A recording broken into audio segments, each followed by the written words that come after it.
Right. இலக்கண பகுதியில மயக்கம், பொருள் மயக்கம் இது நடத்துவதற்குண்டான கால நேரம் தானா? அதுவும் நண்பகல் வேலையில இந்த மயக்கத்துல இந்த மயக்கம் தேவைதானான்னு சில பேருடைய முகங்கள் காட்டுகின்றன. தெரியுது, இருந்தாலும் மயக்கம் வராது. அந்த அளவுக்கு நான் கொண்டு போயிடுவேன். பாருங்க, இப்ப நான் ஒரு எடுத்துக்காட்டு எடுக்கிறேன். ஹோட்டல் கடையில பெயர் பலகையில இது போல விவரம் எழுதி வச்சிருப்பாங்க. என்ன அந்த விவரம்? இன்று முதல் அப்பத்திற்கு சர்க்கரை இல்லை. இன்று முதல் அப்பத்திற்கு சர்க்கரை இல்லை. என்னையா மீனிங்? ஆப்பத்திற்கு சர்க்கரை இல்லை, வெறுமனே சாப்பிடணும்னு அர்த்தம். இன்னைக்குல இருந்து இப்ப இது கரெக்டான பொருள் அவன் சொல்லிட்டான். ஏன்னா சர்க்கரை விலை ஏற்றான், அதனால சர்க்கரை கொடுக்க முடியாது. அவன் என்ன பண்றான்? அப்பத்துக்கு வைக்கிறாப்ப வச்சுன்னு மடியில பாக்ஸ் வச்சுன்னு அதெல்லாம் அள்ளி போட்டுக்கிறான். விற்கிற விலைவாசியில பட்ஜெட்டு ப்ராப்ளம். இது போல எழுதுனா மீனிங் தருது. இப்ப எனக்கு தமிழ் தெரியாது, நான் எழுதல பெயர் பலகையில என்னன்னு இன்று முதல் அப்பத்திற்கு சர்க்கரை இல்லைன்னு எழுதிட்டேன். இப்ப நீங்க என்ன பண்ணுவ? என்ன மீனிங் தருது இது? முதல் அப்பத்திற்கு சர்க்கரை கேப்ப இல்லையா? அப்படியா? இன்று முதல் அப்பத்திற்கு சர்க்கரை இல்லைன்னா முதல் அப்பத்திற்கு சர்க்கரை இல்ல, 2, 3, 4வது முறை வாங்குறதுக்கும் சர்க்கரை உண்டுன்னு அர்த்தம்.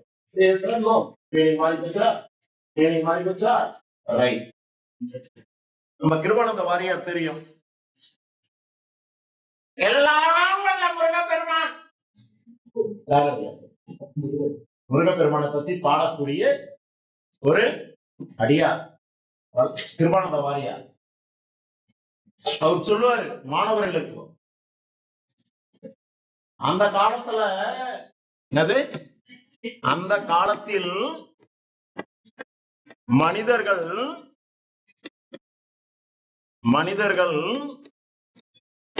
பழங்கள் உண்டனர்.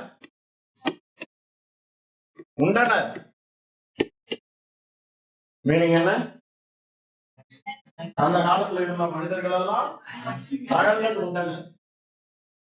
இப்ப நான் அதையே அந்த காலத்தில் இருந்த மனிதர்கள் பழம் கல் உண்டனர். என்ன மீனிங்?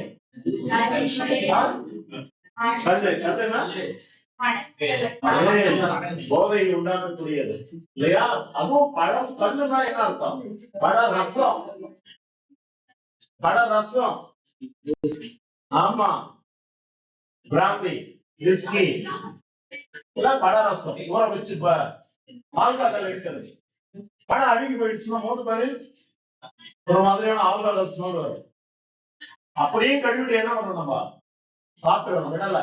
சாப்பிட்ட உடனே என்ன ஆகுது? சொத்துது, அப்படியே படுத்துறோம்.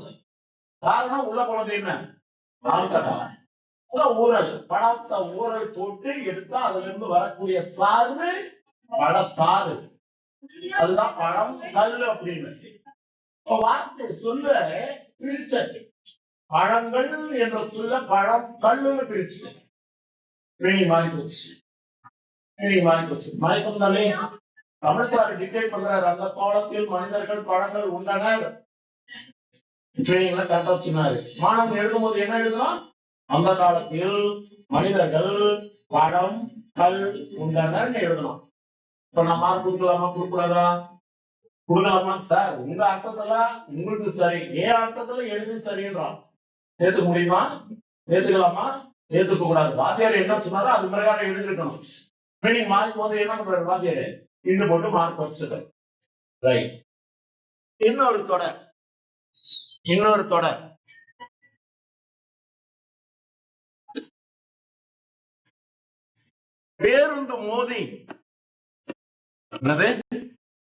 பேருந்து மோதி மிதிவண்டியில் சென்றவர் காயம், பெருங்காயம். இதே கூட எடுத்துக்கலாம். பெருங்காயம், சென்றவர் பெருங்காயம் அப்படின்னா என்ன அர்த்தம்? மன்னிக்கணும். இப்ப நான் கொஞ்சம் கேப் விட்டு எழுதுறேன். என்ன மீனிங்? பேருந்து மோதி மிதிவண்டியில் சென்றவருக்கு பெரும் காயம் ஏற்பட்டுள்ளது. இப்ப நான் கொஞ்சம் இந்த இடத்தை சேர்த்து எழுதலாம். பேருந்து மோதி மிதிவண்டியில் சென்றவர் பெரும் காயம் அப்படின்னா பெருங்காய டப்பா, சமையலுக்கு வாசனை ஊட்டக்கூடிய பெருங்காயத்தை உணர்த்தும். மறிப்பச்சா இன்னொன்னு சொல்லலாம்.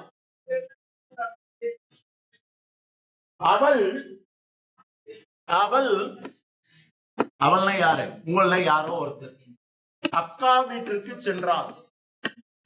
அக்கா வீட்டிற்கு சென்றார். யாரு யாரு? அவள் என்று சொல்லக்கூடிய வர்ஷினி. அவங்க அக்கா வீட்டுக்கு போனா. கார்புள்ளி இந்த இடத்துல போட்டதுனால இப்ப நான் இதையே அவள் அக்கா கார்புள்ளி இங்க போடுறேன். வீட்டிற்கு சென்றார். என்ன மீனிங்?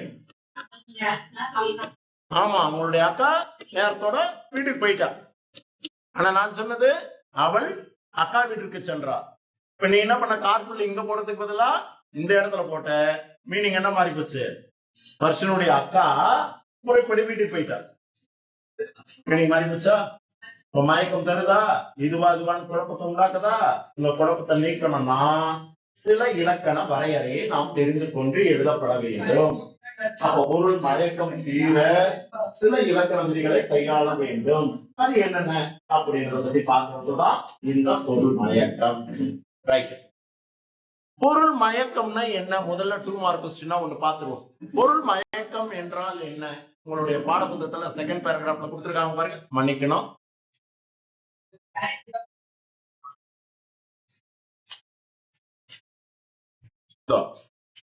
லாஸ்ட் செகண்ட் தேர்ட் பேராகிராஃப்ல இருக்க பாருங்க. தேர்ட் பேராகிராஃப்ல இருக்க பாருங்க. எழுதும் போதோ அல்லது பேசும் போதோ தேவையான இடங்களில் இடைவெளி விடாததும் தேவையற்ற இடங்களில் இடைவெளி விடுவதும் படிப்போருக்கும் கேட்போருக்கும் பொருள் குழப்பத்தை ஏற்படுத்திவிடும். இதுவே பொருள் மயக்கம் எனப்படும். இதுவே பொருள் மயக்கம் எனப்படும். ஓகே, சரி. அப்போ இடைவெளி விட்டோ இடைவெளி விடாமலோ, நிறுத்தற் குறியீடு இட்டோ நிறுத்தற் குறியீடு விடாமலையோ இல்லையா? அதே போல ஒற்றை எழுத்து போட்டோ ஒற்றை எழுத்து போடாமலோ எழுதுனா பொருள் குழப்பம் உண்டாகும். ஏற்கனவே ஒரு இடத்துல சொல்லி இருப்பேன் நினைக்கிறேன். ஒற்றை எழுத்து போட்டா என்ன, போடலன்னா என்ன? தேரை பார்த்தான் என்ன மீனிங்? தேரை பார்த்தானா என்ன பொருள்? தேரை என்று சொல்லக்கூடிய ஒரு இனம், தவளை இனம். அதை பார்த்தான்றது அர்த்தம். இப்ப நான் இந்த இடத்துல ஒற்றை எடுத்து போடுறேன். தேரை பார்த்தான். என்ன பொருள் தருது? நீண்ட தேரினை பார்த்தான் அர்த்தம். கோயில் தேரினை பார்த்தான் பொருள் தருது. அப்ப ஒற்றை எடுத்து போட்டதுனாலையும் போடாதனாலையும் ஏற்படக்கூடிய பொருள் மயக்கம். கார்புள்ளி இடுவதனாலையும் இடாமல் எழுதுவதனாலையும் ஏற்படக்கூடிய பொருள் மயக்கம். இடைவெளி விடுவதனாலையும் இடைவெளி விடாத இடத்துலையும் ஏற்படக்கூடிய பொருள் மயக்கம். சில வேற்றுமை உருவுகளை இடைச்சொற்களை இட்டும் இடாமலும் எழுதுவதனால ஏற்படக்கூடிய பொருள் மயக்கம். இடைவெளி விட்டும் இடைவெளி விடாமல் எழுதுவதனால ஏற்படக்கூடிய பொருள் மயக்கம். இப்ப இந்த வரையறையெல்லாம் நமக்கு தெரிந்தால் பொருள் மயக்கம் இன்றி தெளிவாய் எழுதும் போது முழு மதிப்பெண் பெறலாம். நாளை முதலமைச்சர் வருகிறார்.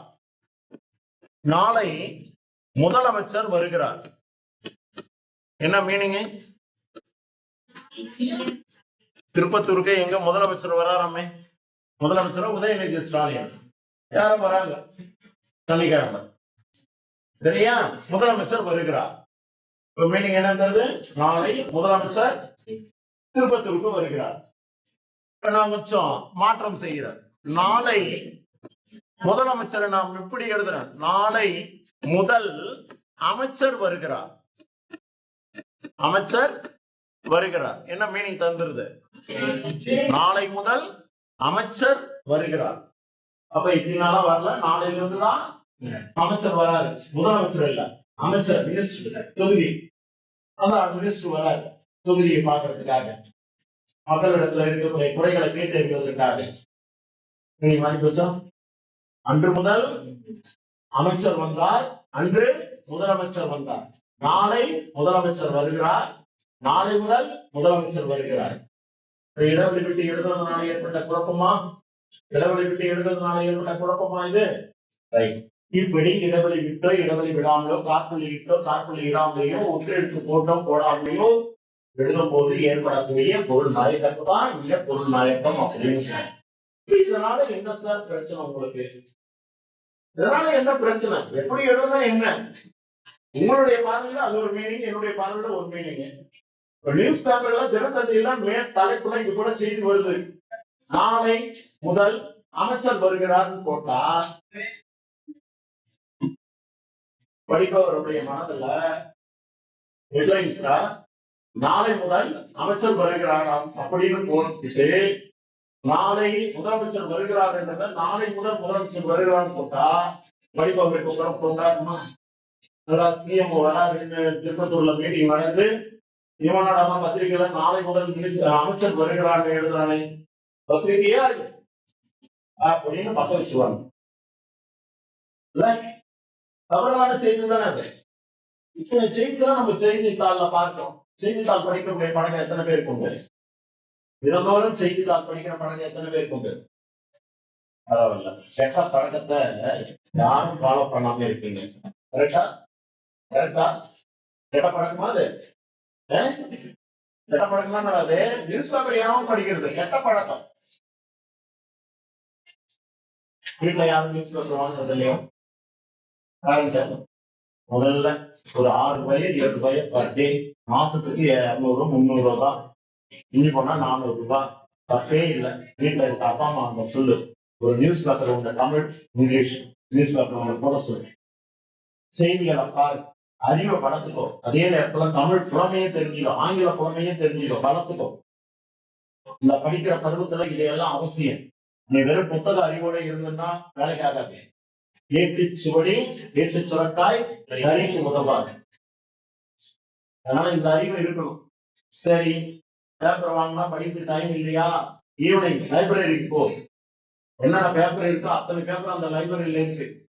போயிட்டு ஒரு 1/2 மணி நேரம் ஸ்பெண்ட் பண்ணு. உட்காரு, தியானத்துல உட்காராம உட்கார்ந்துட்டு நியூஸ் பேப்பர் கொஞ்சம் வாசி. என்னென்ன பிழைகள் இருக்கின்றத பாரு. செய்திகளுடைய அறிவும் தெரிஞ்சிடும், பிழைகளை கண்டறிவேன், தமிழ் மொழியினுடைய அறிவும் தெரியும், எல்லாம் கத்துக்கலாம். ஆனா அது போக வீட்டுல உட்காந்து மொபைல் வச்சுட்டு கேம் விளையாடிட்டு அடுத்து உங்களை பேசிட்டு டைம் வேஸ்ட் பண்ணிட்டு பாடப்புத்தகத்தை மட்டும் படிச்சுட்டு வந்தா நாலேஜ் இல்லை. நம்ம முன்னாடி 1000 பேர் நாலேஜ் உள்ளமா போயிட்டு இருக்காங்க.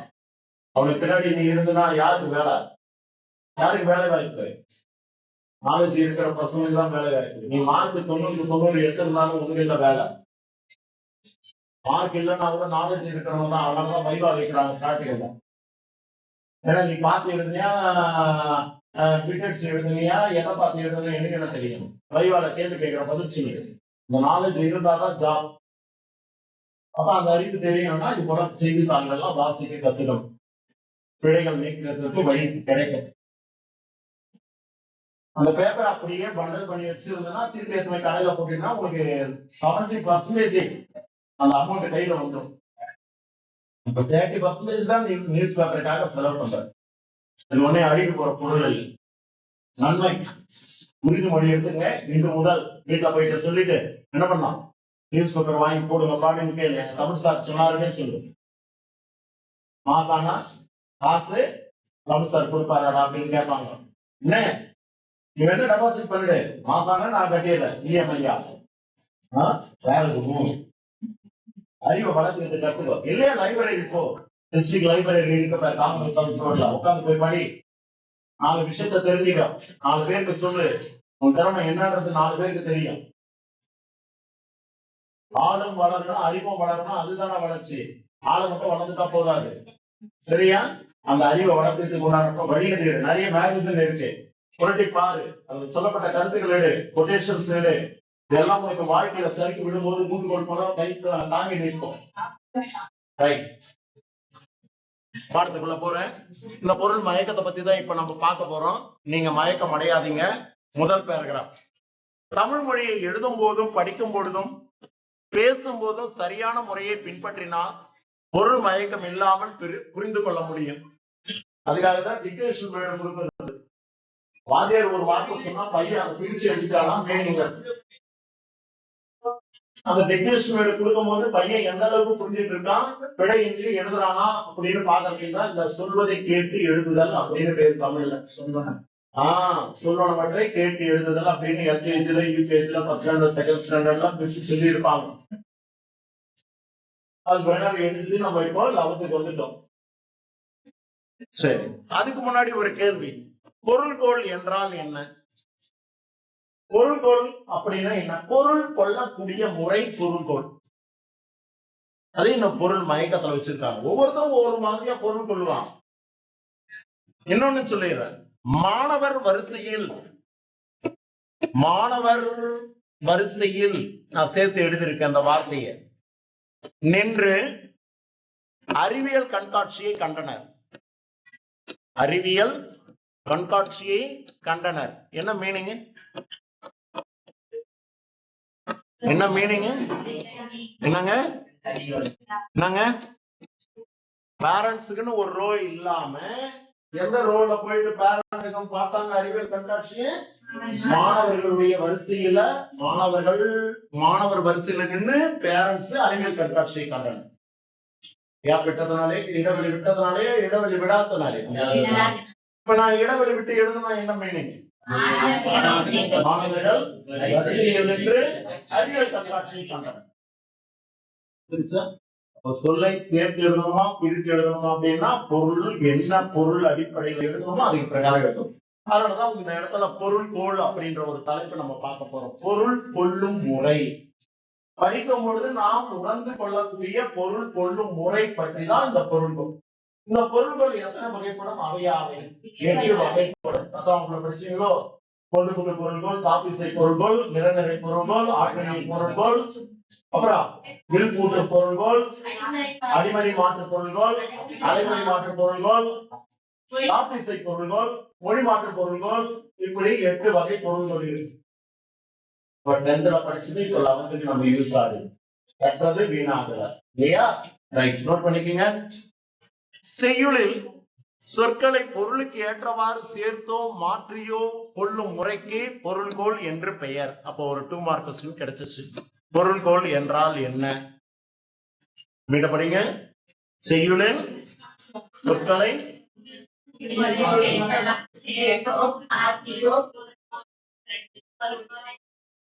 இது எத்தனை வகைப்படும்? 8 வகைப்படும். அது என்னென்ன 1 by 1 எழுதணும் தேர்வரையில. ஆற்று நீர் பொருள்கோள், மொழி மாற்று பொருள்கோள், நிரல் நிறை பொருள்கோள், வில் கூட்டு பொருள்கோள், காப்பிசை பொருள்கோள், அலைமறி பாப்பு பொருள்கோள், கொண்டு பூட்டு பொருள்கோள், அடிமறி மாற்று பொருள்கோள். அப்படின்னா என்ன சார்? 8 வகைன்னு சொல்லிட்டீங்க. அப்படின்னா என்ன? ஆற்று நீர் பொருள்கோள். எப்படி ஆற்று நீர் மேடான இடத்துல இருந்து பள்ளமான இடத்தை நோக்கி உருண்டு செல்லுகிறதோ அது போல பாடல் வரிகளை கொண்டு பொருள் கொள்வது ஆற்று நீர் பொருள்கள். வரிசைகளை மாறாதபடி அப்படியே முதல் சீர், 2ஆம் சீர், 3ஆம் சீர், 4, 5, 6, 7 அப்படின்னு வச்சு பொருள் கொள்வது. ஆற்று நீரினை போல அது ஆற்று நீர் பொருள்கள். மொழி மாற்று பொருள்கள்னா என்ன சார்? ஒரு மொழி என்று சொல்லக்கூடிய வார்த்தையை இடம் மாற்றி பொருள் கொள்வது. இடம் மாற்றி பொருள் கொள்வது. ஃபார் எக்ஸாம்பிள், சுரை ஆழ அம்மி மிதப்ப. சுரை ஆழ அம்மி மிதப்ப மீனிங் தருதா? இது சுரைனா என்ன? சுரக்காய். காய்கறியில சுரக்காய். சுரக்காய்க்கு உப்பு இல்லைன்னு சொல்லுவாங்க. என்ன மீனிங் தெரியுமா? பழமொழி. உப்பு வியாதி வராது. சுரக்காயை சாப்பிட்டா உடம்புல உப்பு வியாதி வராது. அப்ப சுரக்காய்க்கு உப்பு இல்லைன்ற பழமொழி நம்ம வேற மாதிரியே பொருள் கொண்டு இருக்கோம் இல்லையா? இதான் பொருள். சுரக்காயை சாப்பிட்டா உடம்புல உப்பு இருக்காது, உப்பு வியாதி வராது. உடம்பு எப்படி இருக்குன்னா ஸ்லிம்மா இருக்கும், சுரக்காய் போல ஸ்லிம்மா இருக்கும். அப்ப சிறுநீரகத்துக்கு பாதிப்பு வராது சுரக்காயை சாப்பிட்டா. அப்ப சுரைக்காய் ஆழ, அம்மி மிதப்ப, அம்மினா அம்மிக்கல். இதுல எது வெயிட் எது வெயிட்லெஸ்? அம்மி வெயிட், சுரக்காய் வெயிட்லெஸ். எது மிதக்கும் எது முழுகும்? சுரக்காய் மிதக்கும், அம்மிக்கல் முழும். ஆனா பாடல் வரி என்ன கொடுத்திருக்காங்க? சுரை ஆழ அப்படின்னா சுரக்காய் முழுக, அம்மி மிதப்புன்னு போட்டிருக்கான். இப்ப மொழி பிரகாரம் மீனிங் எனக்கு வருதான்னா வரல. இப்ப நான் மொழியை மாற்றி பொருள் கொள்ள போறேன். அப்படின்னா என்ன? சுரையை இங்க கொண்டு வந்துட்டு அம்மியை நான் இங்க கொண்டு போறேன். இப்ப படிங்க. இப்ப மொழி என்று சொல்லக்கூடிய வார்த்தையை நான் இடம் மாத்திட்டேன். அம்மி ஆழ, சுரை மிதப்ப. இப்ப மீனிங் கிடைச்சிச்சா? இப்படி மொழியை மாற்றி பொருள் கொள்வதற்கு மொழி மாற்று பொருள்கோள் என்று பெயர். அடுத்தது நிரல் நிறை பொருள்கோள். இதை பத்தி ஏற்கனவே ஒரு அணி பார்த்தோம். நிரல் நிறை சொல்லையும் பொருளையும் நிரல் நிறை அணின்னு பார்ப்போம். அப்ப அந்த வரிசை கேட்டால் கூட பொருள் அமைத்து பேசும்போது அது பொருள்கோள், நிரல் நிறை பொருள்கோளாக மாறி போச்சு. அடுத்தது வில்லு பூட்டு. இது இரு இருக்கிற இடத்துல இல்லு இருக்குதுன்னு அர்த்தம். வில் பூட்டு அப்படின்னா என்ன? வில்லு வடா வடா வில்லு வில்லு வில்லு அப்படின்னு ஏதோ ஒரு படத்துல, விஜய் படத்துல புஷ்பு ஆடுவா. வில்லுன்னா எகிரி சொல்லு அப்படின்னு ஏதோ ஒரு பாட்டு வருமே இல்ல? பாட்டு வருதா? என்னடா தொடக்காது? வில்லுக்கு விஜயம், சொல்லுக்கு என்ன ஐயா யோசிக்கிறீங்க? அந்த வில்லு, அந்த வில்லு என்ன சார் இது வில்லான்னு கேட்டாத புரிஞ்சுக்கிறதுக்காக போறோம். இது நான் என்று சொல்லக்கூடிய கயிற்றினை கொண்டு கட்டப்பட்டிருக்கு. சரியா? அப்போ ஒரு முனையில கட்டப்பட்ட நான் என்று சொல்லக்கூடிய கயிறை கொண்டு வந்து மறுமுனைகளை இணைக்கிறோம். வில்லு பாட்டுல பார்த்திருப்பீங்க, சில்வர் ஜூப்ளி நிகழ்ச்சியில வில்லு பாட்டுல வில்லு இரண்டு முனையும் ஒரு கயிற்றால் இணைக்கப்பட்டிருக்கு. அதுக்கே பொருட்களாக வில்லு எங்க மேல போயிடுச்சா?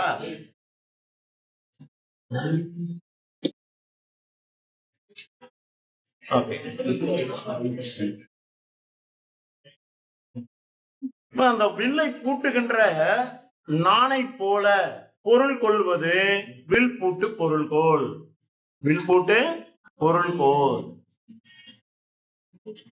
ஓகே, இங்க வில்ல காணோம்.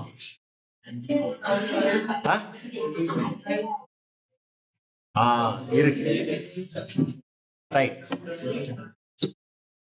வில்லினுடைய நாணை பூட்டுவதை போல பூட்டி பொருள் கொள்வது. அப்போ ஒரு பாட்டுல முதல் சொல் இருக்கும், கடைசி சொல்லோட இணைச்சு பொருள் கொள்ளுமாறு அமைந்தால் அது வில் பூட்டு பொருள் கொள். முதல் சொல்லையும் இறுதி சொல்லையும் இணைத்து பொருள் கொள்வது வில் பூட்டு பொருள் கொள். சரி, தாப்பிசை பொருள் கொள்னா என்ன? தாப்பிசை, தாம்பு கயிறு. எங்க பயன்படுத்துவாங்க தாம்பு கயிறு? கிணற்றுல. எங்க பயன்படுத்துவாங்க? கிணற்றுல. ஒரு முனை நம்ம கையில இருக்கும், இன்னொரு முனை பக்கெட்டு கட்டி தண்ணிக்குள்ள இருக்கும் இல்லையா? அப்ப ஒரு முனையை எடுத்து இன்னொரு முனைகளை கட்டி அந்த கிணத்துக்குள்ள இட்டு கிணத்துல இருக்கக்கூடிய நீரை வாளி என்று சொல்லக்கூடிய பக்கெட் மூலமா சேர்த்து. இப்படி தாப்பு கயிறினை போல, தாப்பு கயிறு, அது தாப்புன்னு ஒன்று இருக்கு, மெலித்தல் வலித்தல் விகாரமா மாறி போயிரு. அந்த கயிற்றினை போல தொடர்ந்து பொருளினை எடுப்பது தாப்பிசை பொருள்கோள் எனப்படுகிறது. அடுத்தது அலை மறி பாப்பு. அலைனா என்ன சார்? அலைனா என்ன? புற்று. இங்க பொருள் வேறுபட பார்த்தோமா? 7:2 எங்க பொருள் வேறுபட பார்த்தோமே? இந்த அலை போட்டா என்ன பொருள், இந்த அலை போட்டா என்ன பொருள், அழைன்னு போட்டா என்ன பொருள்? மேல இருக்க அலை என்ன அலை?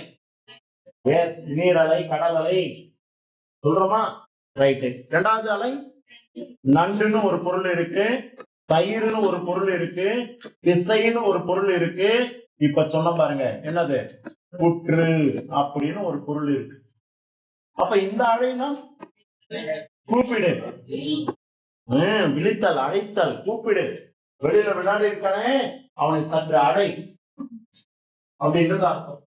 கூப்பிடுறாங்களா, தர்ஷன் இங்க வந்துட்டேமோ அப்படின்னு ஓடி வரும். ஓடி வருவேன் செல்லம், ஓடி வருவேன், எத்தனை முறை என்னை அழைத்தாலும் நான் ஓடி வருவேன், உன்னை தேடி வருவேன். எத்தனை பிறவி எடுத்தாலும் அவங்க அம்மா நீ எத்தனை முறை கூட்டாலும் நான் ஓடி வருவேம்மா அப்படின்னு ஓடி வரான். அழைத்தல். வாக்கியத்தில் அமைத்து எழுதுங்க, வாக்கியத்தில் அமைத்து எழுதுங்க. இந்த 3 சொல்லையும் யார் சொல்ற? சொல்றவனுக்கு சாக்லேட். Very good. எழுதுறோம்.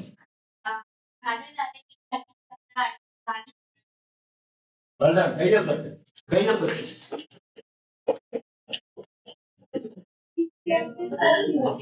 இது காற்று இருந்தா பதில் சொல்லிட மாட்டேன்ல. வாழ்த்துக்கள். கையை தட்டிடு, கையை தட்டிங்களா? இப்படி அலையினா புற்று, மறினா மடங்குதல். பாம்பு உள்ள போச்சுன்னா உள்ள போய் உடம்ப மடக்கி வாழை கீழே வச்சிடும், தலையை மேல தூக்கிடும். ஆனா போகும்போது முதல்ல தலைதான் உள்ள போகும். இது இல்ல சார், ரிவர்ஸ்ல போகுது சார். முதல்ல வாழை எடுத்து உள்ள விடுது, அப்படியே ரிவர்ஸ்ல உள்ள போய் படிச்சுட்டு சார், திருப்பி அப்படியே எழுந்து வெளியே வருது சார். அப்படியே வந்து பாம்பு என்ன பண்ணுது? தலைய உள்ள விட்டு உடம்ப மடக்கி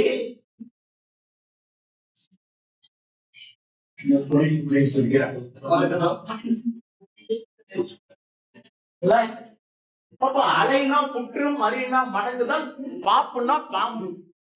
அப்ப இந்த இடத்துல மெலித்தல் வலித்தலாம் ஆகிப்போச்சு. இப்போ வர வேண்டிய இடத்துல எனக்கு என்ன வந்திருக்கு? இப்போ வந்திருக்கு. அப்ப மெலித்தல் வலித்தல் விகாரமும் வந்திருக்கு. அது போல மடங்கி பொருள் கொள்ளக்கூடிய பாடலுக்கு அலைமறி பாப்பு பொருள் பொருள் அப்படின்னு பேரு. அலைமறி பாப்பு பொருள் பொருள் பேரு. சரி, கொண்டு கூட்டு பொருள் கொள்ளலாம். எனக்கு தேவையான இடங்கள்ல சில சொற்கள் இருக்கும், அதை மொத்தம் கொண்டு வந்து சேர்த்து பொருள் கொள்வது. முதல் அடியில ஒரு சொல்லு, 2வது அடியில ஒரு சொல்லு, 3வது அடியில ஒரு சொல்லு, 4வது அடியில ஒரு சொல்லு. அப்ப அங்கங்க இருந்த கொண்டு கூட்டி வந்து பொருள் கொள்வது. ஒரு அடியிலேயே சுரையாட அம்மன் இருக்க, ஒரு அடியிலேயே சொற்களை மாற்றி பொருள் கொண்டால் மொழி மாற்று. 4 அடியில இருக்கக்கூடிய சொல்ல முன்னாடி இருக்கிறது பின்னாடி, பின்னாடி இருக்கிறது முன்னாடி கொண்டு வந்து பொருள் கொண்டா கொண்டு கொண்டு சாரி எனக்கு தேவைப்படுகின்ற அடிப்படையில நான் எடுத்துட்டு வந்தா அது கொண்டு கூட்டு பொருள். கடைசியா ஒண்ணு அடி மறி மாற்று, அடிகளை மாற்றி பொருள் கொள்வது. முதல்ல 4 அடி பாட்டு இருக்கும். அதுக்கு எடுத்துக்காட்டா உண்டாலம்மா பாட்டு படிச்சிருப்பீங்கன்னு நினைக்கிறேன். உண்டாலம்மா பாட்டு. ஆக்சுவலா இந்த பாட்டினுடைய பொருள் எப்படி எடுக்கணும்னா, கோதை பாட்டினுடைய பொருள் எங்கிருந்து எடுக்கணும்னா, கடைசி 2 அடி முதல்ல எடுத்துக்கணும், அதுக்கப்புறம் தான் முதல் அடிக்கு வரணும். தனக்கென முயலா நோந்தால் பிறர்க்கென முயலனர் உண்மையானே. அதான் பாடல் மறந்துட்டீங்களா? படிக்கலையா? புறநானூறு பிளஸ் 1 படிக்கல? புறநானூறு உங்களுக்கு வரலையோ? பிளஸ் 2 வச்சிருக்காங்க உங்க பாடப்புத்தகத்துல இருக்கு பாரு.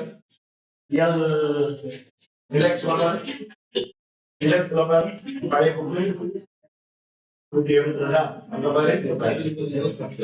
138 இருக்கா? இருக்கு பாரு. புது புக்ல புது புக்ல சேர்க்கிறோம் பாரு. 138 6வது இயல்ல இருக்கு. புது புக்கா பாய்? புது புக்கு வாங்கிட்டியா? எங்க கிடைக்குது? பரவாயில்லையே. முன்னாலம்மா பாட்டு இருக்கு. நமக்கென முயலானோம் தான் பிறக்கென முயலனர் உண்மையான. போர்ட்லயே காமிச்சிடலாமா? போர்ட்லயே பாட புக்கு வச்சுக்கிட்டு ஏன் அங்கங்க காமிச்சுன்னு வேணும்? பேஜ் நம்பர் சொல்லு பாய். Go to 130. நான் 148 போட்டுட்டுமா இல்ல 155 போடுறேன்? ஓகே ஓகே, துணை படத்துக்கு போயிடுச்சு.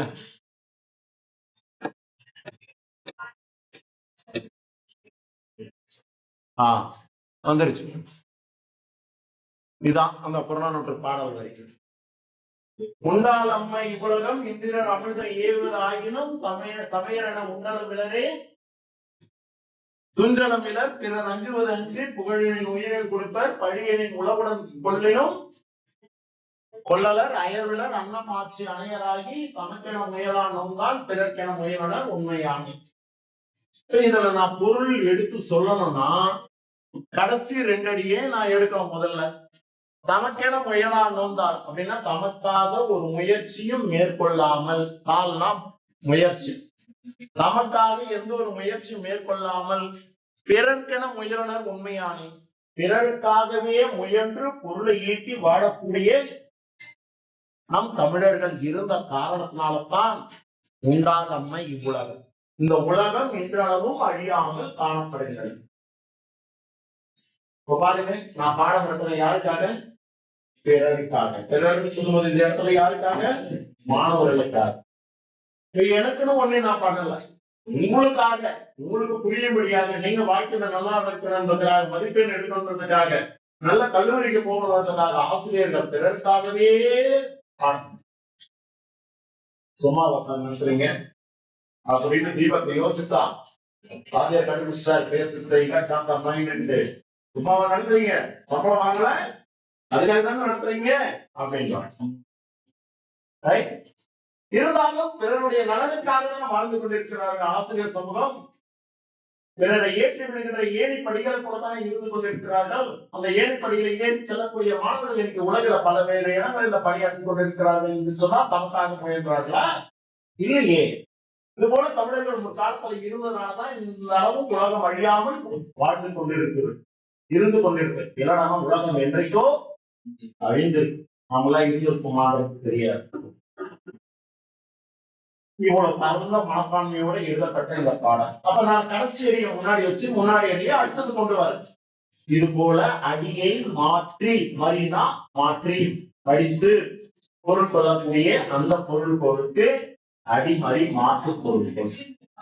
அப்ப பொருள்கோள் என்றால் என்ன அப்படின்னு ஒரு கேள்வி கேட்டால், பொருள்கோள் என்றால் என்ன, அது எத்தனை வகைப்படும், அவை யாவைன்னு ஒரு கேள்வி கேட்டால் என்னையா? சொற்களை பொருளுக்கு ஏற்றவாறு வாய திறக்கல, வாய மூடிட்டு உட்கார்றப்பாரு. இதுதான் மனுஷனுக்கு கோபம் வருது. ஆக்ஷன் இல்லடானா ரியாக்ஷன் இருக்காது. சேகர் பாபு பகுதி எடு, கண்ணுல பாரு, வாய திறந்து சொல்லு. அப்படியே இறுக்கி மூடி வச்சுன்னு இருக்கிய. போன வகுப்புல சொன்ன உனக்கு வாத்தியார் தான் வாய் விட்டு கத்தின்னு இருக்கார தவிர மாணவர்கள் வாய் விட்டு பேசுறது கிடையாது.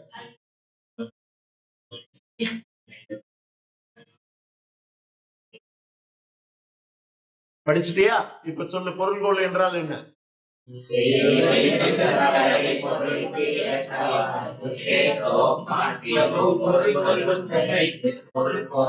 அது எத்தனை வகைப்படும்? அவையாவை.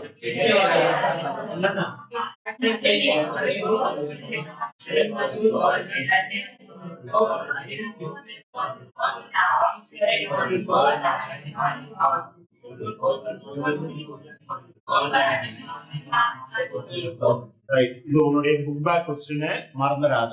சரியா? இது டே ஆஃப்டர் டுமாரோ ஹோம்வொர்க். சரிங்களா? ஏற்கனவே ஒரு நிறுவன எழுத சொல்லியிருக்கேன், அதுக்கப்புறம் உண்டான ஒர்க். சரி, அடுத்தது பாட புத்தகத்துக்குள்ள வாங்க. செய்யுளில் சொற்களை பொருள் கொள்ள பொருள்கொள் உதவுவது போல் உரைநடையில் சொற்களையும் தொடர்களையும் மயக்கமின்றி பொருள் கொள்ள சில உத்திகள் உதவுகின்றன. இவற்றை பின்பற்றினால் உரைநடையிலும் பொருள் மயக்கம் வராது, தெளிவு ஏற்படும் என்பதற்காக இந்த பாடம் நமக்கு கொடுத்திருக்காங்க. இந்த பொருள் மயக்கம் ஏற்படுவது எதன் அடிப்படையில அப்படின்றத இங்க கிட்டத்தட்ட ஒரு 5 தலைப்புல கொடுத்திருக்காங்க. அதுல முதல் தலைப்பை நாம் பார்க்க இருக்கக்கூடியது இடைவெளி விட்டும் விடாமலும் எழுதுவதனால ஏற்படக்கூடிய பொருள் வேறுபாடு பத்தி பார்க்க போறோம். முதல் தலைப்பின இடைவெளி விட்டும் விடாமலும் ஏற்படக்கூடிய பொருள் மயக்கத்திற்கு எடுத்துக்காட்டு. சரி, ஒரு எக்ஸாம்பிள் உங்க பாட புத்தகத்துல எம் மொழி யாருக்கும் எளிது. என்ன மீனிங்? எம் மொழி, மன்னிக்கணும், எம் மொழி யாருக்கும் எளிது. எம் மொழி என்று சொல்லக்கூடிய தமிழ் மொழி யாருக்கும் எளிது. இதான் மீனிங் தருது. சொல்லுக்கு இடைவெளி இருக்கிறதுனால இப்ப நான் சொன்ன பொருள் தருது. இப்ப நான் இடைவெளி இல்லாம இத சேர்த்து எழுதிருக்கேன். எம்மொழி யாருக்கும் எளிது.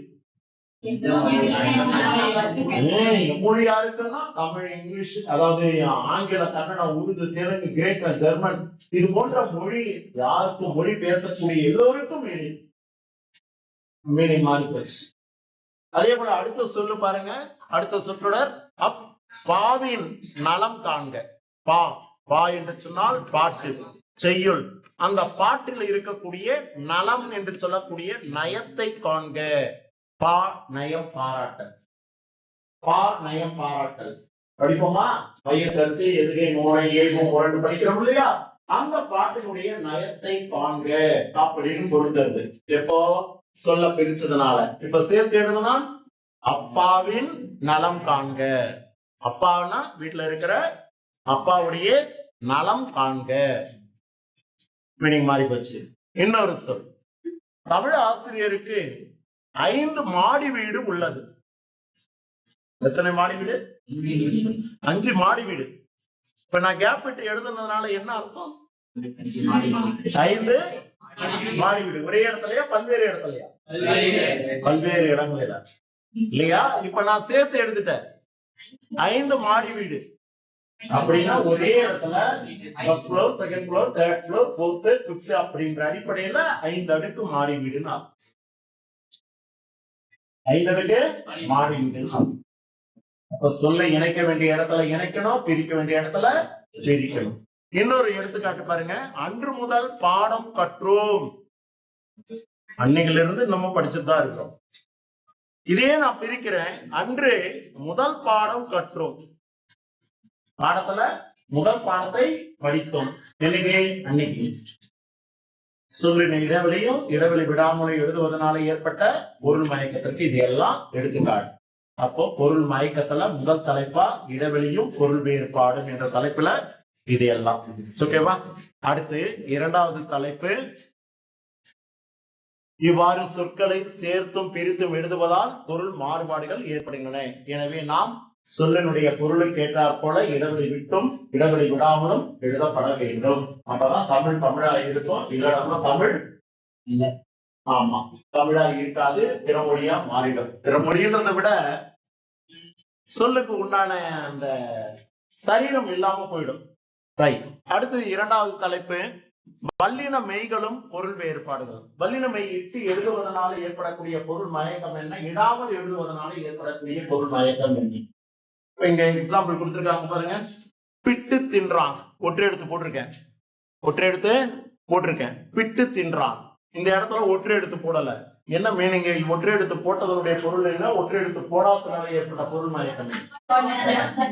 போட்டது வந்து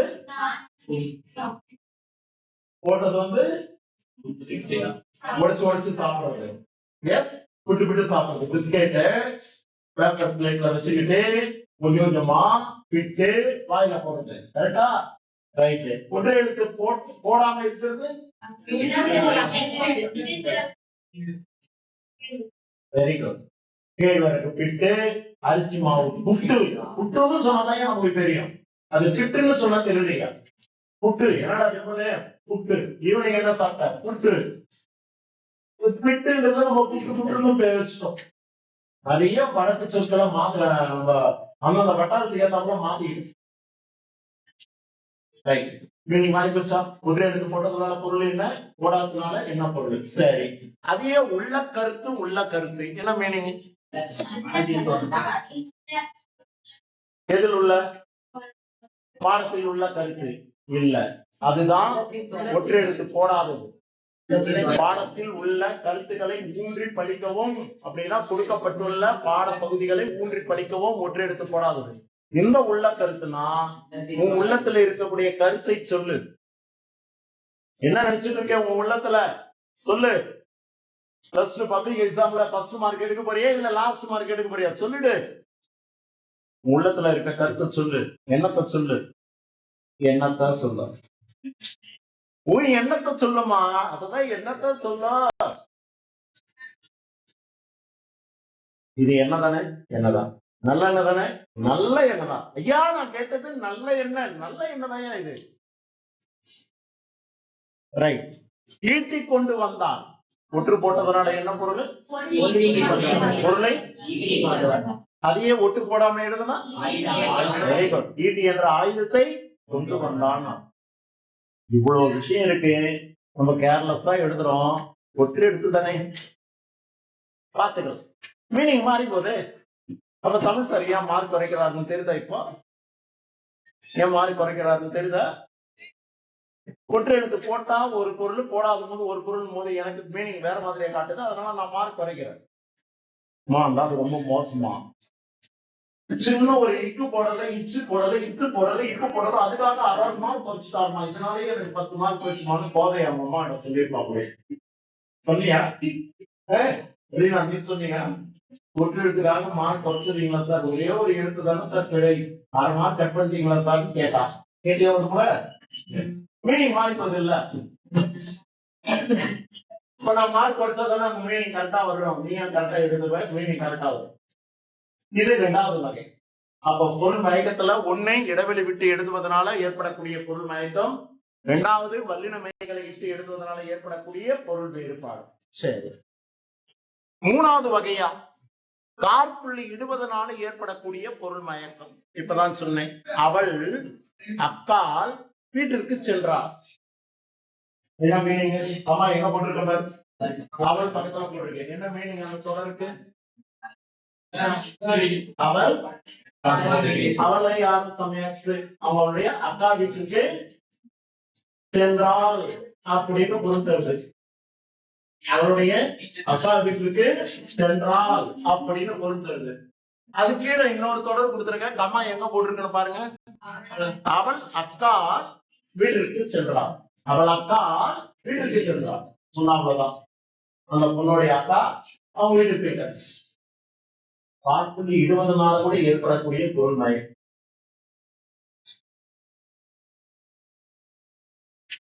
3 வகை முடிஞ்சிச்சா? 3 வகை முடிஞ்சிச்சா? அடுத்தது 4வது வகை. இதுக்கெல்லாம் விளக்கம் இப்ப நான் சொன்னபடிதான் உள்ள கொடுத்திருப்பாங்க. அதை அப்படியே படிச்சுக்கலாம். அடுத்து 4வது ஒரு வகை இடைச்சொற்களும் விகுதிகளும் சொல்லுறுப்புகளும். இதை சேர்த்து எழுதணுமா பிரிச்சு எழுதணுமா? சேர்த்து எழுதுனா என்ன பொருள், பிரிச்சு எழுதுனா என்ன பொருள் மயக்கம் அப்படின்றத 4வது வகையை இப்ப நம்ம பார்க்க போறோம். அந்த 4வது வகை என்ன சார் அப்படின்னா இடைச்சொற்களும் விகுதிகளும் சொல்லுறுப்புகளும். இடைச்சொற்கள் தெரியும். மற்ற இதெல்லாம் இடைச்சொற்கள். இன்னொரு நிறைய இருக்கு. படும், கொண்டு, இது எல்லாம் கூட. கொண்டுன்றது சொல்லு உறுப்பு கூட எடுத்துக்கலாம். இதெல்லாம் சேர்த்து எழுதணுமா பிரிச்சு எழுதணுமா? நாங்க காலையில வீட்டிலிருந்து புறப்பட்டேன். வீட்டிலிருந்து புறப்பட்டேன். இப்ப இதுக்கு என்ன மீனிங்? எங்க இருந்து புறப்பட்டேன்? இப்ப நான் பிரிச்சு எழுதுறேன். வீட்டில் இருந்து புறப்பட்டேன். இதுக்கு என்ன மீனிங்? இதுக்கு என்ன மீனிங்? வீட்டுல ஒரு 5 நிமிஷம் 10 நிமிஷம் இருந்துட்டு அதுக்கப்புறம் நானே புறப்பட்டேன். மேல இருக்கிற தொடர் என்ன பொறுத்தது? இப்பதான் ஜஸ்ட் இங்கிருந்து போனோம், வீட்டுல இருந்து போனோம். இன்னொரு மீனிங் என்ன தருது? இவ்வளவு நேரம் இங்கதான் உட்காந்துதான், இப்பதான் எழுந்து போனோம். அப்ப இருந்து என்பது ஒரு சொல் உறுப்பு, 5ஆம் வேற்றுமைக்கு உண்டான சொல் உறுப்பு. அப்ப இந்த சொல்லு உறுப்புகளையும் நம்ம சேர்த்து எழுதுனா அது ஒரு பொருள் மயக்கம், பிரிச்சு எழுதுனா அது. அப்ப மீனிங் எதுவோ அதுக்கேற்ற சேர்த்துதான் எழுதணும், தவிர பிரிச்சு எழுதக்கூடாது. அப்ப நீங்க தேர்வுல எழுதும் போது பேஜ் எண்டுல இடம் பத்தலன்றதுக்காக வீட்டில் இருந்துன்றதுக்கு பதிலா வீட்டில் அடுத்தது இருந்துன்னு அடுத்த லைன்ல இப்படி எழுதணும்னா திருத்துற வாத்தியாருக்கு என்ன பொருள் மயக்கம் உண்டாகும் தெரியுமா? மீனிங் மாறி போதா? மீனிங் மாறி போதா? அதனாலதான் நம்ம சொற்களை அந்த இடத்துல எழுதணும். அது போல பேப்பர் இருந்தாதான் 100க்கு 100 மார்க்கு. ஒரு பொண்ணு எடுத்தா பாரு, நந்தினியோ ஏதோ ஒரு பொண்ணு 600க்கு 600. அது காரணம் பேப்பர்ல இது போல பிழைகள்லாம் இருந்திருக்காது. இல்லாமல் இருந்ததுனாலதான் 100க்கு 100 போட்டிருக்காரு. அது போல எழுதணும். அந்த நுணுக்கு உங்கள் இடத்துல வரணும். ஆனா வரிக்கு வரி நம்மளுக்கு பிழை வருது, வரிக்கு வரி பிழை வருது. கேர்லெஸ்ஸா எழுதுறோமே, கேர்ஃபுல்லா எழுதுறது இல்லையே. என்ன 10 வருமா, இனி 10 வருமா, வரக்கூடாது. சரியா? ரைட். இப்ப அதை பத்தி பார்க்க போறோம். இடைச்சொற்களும் விகுதிகளும் சொல்லுறுப்புகளும். தமிழில் உள்ள சில இடைச்சொற்கள், சொல்லுறுப்புகள், விகுதிகள் ஆகியவற்றை தொடர்களில் சொற்களில் சேர்த்தும் பிரித்தும் எழுதுவதால் ஏற்படும் பொருள் தோற்றத்துக்கு சில எக்ஸாம்பிள். விடும் அப்படின்னு ஒரு இடைச்சொற்களை வச்சுக்கிட்டு நான் என்ன பண்ண போறேன், சேர்த்து எழுதலாமா பிரிச்சு எழுதலாமா? சேர்த்து எழுதுனா எனக்கு என்ன பொருள் தருதுன்னு பாருங்க. தன் தவற்றினை உணர்ந்து விடுவானாயின் நன்று. நான் இந்த இடத்துல விடு என்ற சொல்ல சேர்த்து எழுதியிருக்கேன். என்ன மீனிங் தருது? வகுப்புல தப்பு பண்ணா யாரு, உங்க பையன் அந்த தவற்றினை உணர்ந்து விடுவானாயின் நல்லதுதான் அப்படின்னு உங்க அம்மா நினைச்சுக்கணும், இல்ல உங்க அப்பா நினைச்சுக்கணும். அப்ப சேர்த்து எழுதுனா அந்த பொருள். அடுத்தது கொஞ்சம் இடைவெளி விட்டு விடுற, தன் தவற்றினை உணர்ந்து விடுவானாயின் நன்று. என்ன மீனிங்? அந்த தவறு என்னன்றது அவங்க உணர்ந்து இனிமேல் செய்யாதபடி விட்டா அது அவங்களுக்கு நல்லது. விடும் என்ற இடைச்சொல்ல நான் என்ன பண்ணிருக்கேன், சேர்த்து எழுதும் போது ஒரு பொருள், பிரித்து எழுதும் போது ஒரு பொருள். அப்ப இடைச்சொற்களையும் விகுதிகளையும் சொல்லுறுப்புகளையும் சேர்த்து எழுதணுமா பிரிச்சு எழுதணும்னா சேர்த்துதான் எழுதணும். பிரிச்சு எழுதணும் அது வேறொரு பொருள் மயக்கத்தை உண்டாக்கிவிடும். புரிஞ்சுதா? ரைட். அடுத்து ஒரு சொல் தன். தன் என்ற சொல். பாண்டியன் தன் கவிதையை படித்தான். கவிதை படிச்சு பாண்டியன் தான் படிச்சான். பாண்டியன் தான் படிச்சான். ஆனா வாத்தியார் என்ன படிக்க சொன்னாரு? ஆனா படிச்சது யாரு? பாண்டியன் தான் படிச்சு. இப்ப நான் பாக்குறேன், பாண்டியன் தன் கவிதையை படித்தான். பாண்டியன் அவன் எழுதி வந்த கவிதையை அவன் தான் படித்தான். தன் என்ற உருவு சேர்த்தும் பிரித்து எழுதுவதனால ஏற்படக்கூடிய ஒரு மயக்கம். அடுத்தது தான். தான் கண்ணன் தான் எழுதுவதாக சொன்னான். சேர்த்து எழுதல. இப்ப பிரிக்கிற, கண்ணன் தான் எழுதுவதாக சொன்னான். கண்ணன் தான் எழுதுவதாக சொன்னான். ஏய் போர்டுல நம்பர் ஆஃப் பர்சன்ட் நான் எழுதுறதா அப்படின்னு சொன்னான். கண்ணன் தான் எழுதுவதாக சொன்னான். ஆனா அவன் எழுதல. நான் எழுத போனேன், கண்ணன் தான் தான் எழுதுவதாக சொன்னான். ஏய் குர்ரா நான் எழுதுறேன். என்னது குர்ரா நான் எழுதுறேன் அப்படின்னு அவன் சொன்னான். கண்ணன் தான் எழுதுவதாக சொன்னான், கண்ணன் தான் எழுதுவதாக சொன்னான். மீனிங் மாறி இருக்கா? மீனிங் புரியுதா இல்லையா? ரைட். அடுத்து ஒரு சொல் பற்றி. குகன் ராமனை பற்றி கூறினான். என்னன்னு சொன்னான்றது நம்ம பாட்டுல படிச்சோம். குகன் ராமனை பற்றி கூறினான். ராமன் தான் குகனை பற்றி சொன்னான் பாட்டுல இல்லையா? நம்ம பாட்டு. ரைட். குகன் ராமனை பற்றி கூறினான் அப்படின்னா என்ன அர்த்தம்? வேடுவ குல தலைவனாக சொல்லக்கூடிய குகன் ராமனை பற்றி கூறினான். அதையே நான் இடைவெளி விட்டு படிக்கிறேன். குகன் ராமனை பற்றி கூறினான். குகனையும் ராமனையும் பற்றி யாரும் சொன்னாங்க. குகன் ராமனை பற்றி கூறினான். யாரும் அன்னோன் பர்சன், தேர்ட் பர்சன். கரெக்டா? குகன் ராமனை பற்றி கூறினான். குகன் ராமனை பற்றி தேர்ட் பர்சன் யாரோ ஒருத்தர் இன்னாரு இன்னாரு இன்னாருன்றத சொன்னான்றது பொருள். அப்ப இடைவெளி விட்டதுனால பொருள் மயக்கம். அடுத்து ஒரு சொல் முதல். இதை பத்தி ஏற்கனவே நம்ம பார்த்துட்டோம். இன்று முதல் அப்பத்திற்கு சர்க்கரை இல்லை, இன்று முதலமைச்சர் வருகிறார் அப்படின்னு பார்த்தோம். அதே போலதான் இங்க கொடுத்திருக்காங்க. அன்று முதல் அமைச்சர் வந்தார். அன்று முதல் அமைச்சர் வந்தார். எப்ப எலெக்ஷன்ல நின்னாரோ ஜெயிச்சாரோ அன்னைக்குல இருந்து எங்க தொகுதிக்கு அமைச்சர் வந்துட்டே இருக்காப்பா. மீனிங். நான் இடைவெளி விட்டு எழுதுறேன். அன்று முதலமைச்சர் வந்தார். இதுதான் செய்தித்தாள்ல தலைப்புச் செய்தியா போட்டா பொருள் மயக்கம். தவறான செய்தியை வெளியில போட்டா என்ன ஆகும்? மக்கள் மத்தியில ஒரு அதிருப்தி ஏற்படும், அரசியல்லையும் அதிருப்தி ஏற்படும், தேவையில்லாத பின்விளைவுகள் நடக்கும். அதனால வார்த்தைகளை இடைவெளி விடணுமா விடக்கூடாதா? அதனாலதான் பத்திரிகை செய்திகள்லாம் எச்சரிக்கையா கம்போஸ் பண்ணி பிரிண்ட் ஆகி வெளியில வரணும். அதுக்கு ப்ரூஃப் பார்க்கறதுக்கு தமிழ் ஆசிரியர் பணியில இருக்கிறவங்கள தான் அவங்க போட்டிருப்பாங்க. ப்ரூஃப் பார்த்து வெளியில வரணும். அதே போல பால் என்று சொல்லு பாருங்க. அவன் பால் கொண்டு வந்தான். மன்னிக்கணும், ஒரு வார்த்தை விட்டுனா முன் பாருங்க. சில குறைகளை மக்கள் முன்வைத்தனர். யார்கிட்ட? கலெக்டர் இடத்துலயோ அல்லது சிஎம் இடத்துலயோ அல்லது மினிஸ்டர் இடத்துலயோ சில குறைகளை மக்கள் முன்வைத்தனர். குறை தீர்வு கூட்டம்னு மாவட்ட ஆட்சியர் அலுவலகத்துல எவரி மண்டே நடக்கும். அப்ப மக்கள் தன் தொகுதியில இருக்கக்கூடிய தன் இடத்துல இருக்கக்கூடிய குறைகளை முன்வைத்தனர். யார் இடத்துல? மாவட்ட ஆட்சியர் இடத்துல. அதையே நான் கேப் விடாம எழுதுறேன். சில குறைகளை மக்கள் முன்வைத்தனர். சில குறைகளை மக்கள் முன்வைத்தனர். அரசு மாவட்ட ஆட்சியரோ அல்லது முதலமைச்சரோ அல்லது அமைச்சரோ சில குறைகளை மக்கள் முன்வைத்து பேசினர்.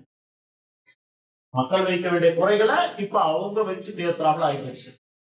இப்படி இன்னும் நிறைய சொற்கள் இருக்கு. இவருடைய விளக்கம் அடுத்த வகுப்புல பார்ப்போம். பெரும்பான்மையா சொற்களை என்ன பண்ணணும்? இப்போ சேர்த்து எழுதணுமா பிரிச்சு எழுதணுமா?